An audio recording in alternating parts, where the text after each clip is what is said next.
नमस्कार, जय माता दी। प्रणाम आप सभी को। मैं आप सबका हार्दिक स्वागत, अभिनंदन, वंदन, वेलकम करती हूँ। आज हम विवाहित स्त्रियों के बारे में कुछ बात करेंगे। क्यों बात करेंगे?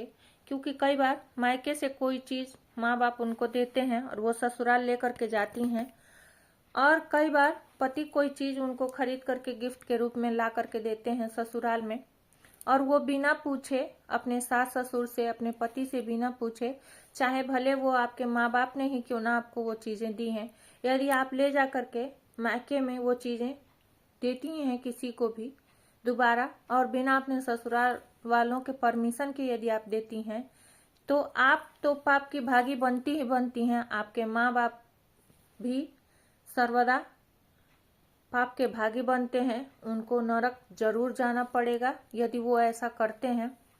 तो प्लीज़ मेरी सभी विवाहित स्त्रियों से मेरा ये निवेदन है कि ससुराल की कोई भी ऐसी चीज़ जो आपके माँ बाप ने ही क्यों ना आपको दिया हो और आप वो ले जा करके ससुराल में रख दिए हैं, उसको बिना अपने सास ससुर के और बिना अपने पति के परमिशन के अपने मायके में न दें, अपने माँ बाप को न दें, अन्यथा वो पाप के भागी बनेंगे। और मुझे नहीं लगता कि दुनिया की कोई भी ऐसी बेटी होगी जो ये चाहेगी कि मेरे माँ बाप पाप के भागी बने, अपराध के भागी बने। तो आप ऐसी गलती कभी न करें। और ऐसा इस कलयुग में देखने को मिलेगा कि ऐसा बहुत सारी स्त्रियां जरूर करेंगी। अब बहुत सारी स्त्रियों को, बहुत सारी लड़कियों को मेरी बात बुरी लगेगी। बुरी क्यों लगेगी? इसलिए लगेगी क्योंकि उनका मानना है कि मैं अपने माँ बाप का बेटा हूँ। बेशक आप मानती हैं, मानिए, और मैं आपको बता दूं कि मैं भी अपने पिता के लिए, अपने फादर के लिए किसी बेटे से कम नहीं हूँ।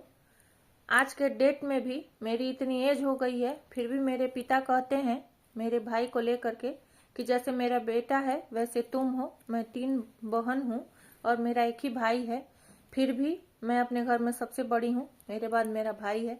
फिर भी मेरे पिता आज के डेट में भी कहते हैं कि जैसे मेरा बेटा है वैसे तुम हो। तो इसका ये मतलब नहीं है कि मैं अपने पिता से कम प्यार करती हूँ या मेरे पिता मुझे नहीं प्यार करते हैं। तो बहुत सारी लड़कियों का ये सवाल होगा, बहुत सारी स्त्रियों का ये सवाल होगा कि मैं उनका बेटा हूं तो मैं उनको क्यों नहीं दे सकती हूँ। बेशक आप उनको दीजिए। यदि आप कमा रही हैं तो आप उन पैसों से खरीद करके आप बेशक उनको दीजिए, वो बिल्कुल भी पाप के भागी नहीं बनेंगे। लेकिन जो भी चीजें आपके माँ बाप ने आपको गिफ्ट में दी हैं शादी के टाइम, और वो चीजें आप रिटर्न ला करके अपने माँ बाप को देती हैं, या आपके पति ने कोई चीजें आपको गिफ्ट में दी हैं, आपके सास ससुर ने आपको कोई चीज गिफ्ट में दी हो, और वो चीजें आप बिना पूछे, बिना परमिशन के ला करके यदि आप अपने मायके में किसी को देती हैं, तो आप भी पाप की भागी बनेंगी और आपके माँ बाप भी पाप के भागी बनेंगे, नरक के गामी बनेंगे। तो मैं यही चाहूंगी, मेरा निवेदन है। बहुत सारे लोगों को मेरी बातें खराब जरूर लगेंगी, तो जिनको भी खराब लग रही हो उसके लिए मैं पहले ही हाथ जोड़ करके क्षमा चाहती हूँ।